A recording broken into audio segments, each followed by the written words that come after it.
Hello friends, welcome to my mini kitchen. আজ আমি আপনাদেরকে পটলি করে দেখাবো। খুবই সিম্পল একটা রেসিপি।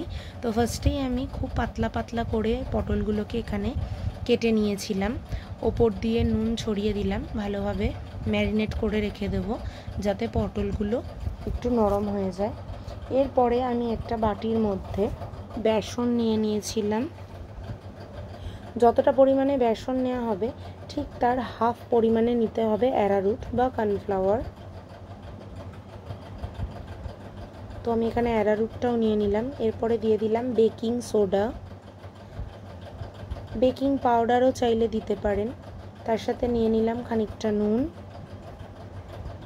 এবার দিয়ে দিলাম কালো জিরে আর একটুখানি সামান্য চপড করে রাখা কাঁচা লঙ্কা।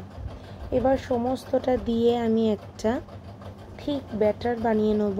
খুব থিকও না, খুব পাতলাও না, তো কনসিস্টেন্সিটা মোটামুটিই থাকবে। এরপরে আমি কড়াইতে তেলটা গরম করতে দিয়ে দিয়েছি। দিয়ে ব্যাটারের মধ্যে ভালোভাবে চুবিয়ে আমি একটা একটা করে পটল এখানে ছেড়ে দিচ্ছি। খুবই টেস্টি হয়, একদম স্ট্রিট ফুড স্টাইলের পটলি। একবার বাড়িতে অতি অবশ্যই ট্রাই করে দেখতে পারেন। সন্ধেবেলা স্ন্যাক্সে, চায়ের সাথে বা ভাতের সাথে খুবই ভালো লাগবে। ডাল দিয়ে ভাত মেখে পটলি দিয়ে কিন্তু খেতে খুবই টেস্টি। অতি অবশ্যই বাড়িতে একবার ট্রাই করবেন, কমেন্টে জানাবেন কেমন লাগলো। নিত্য নতুন রেসিপি দেখার জন্য আমার সাথে থাকবেন।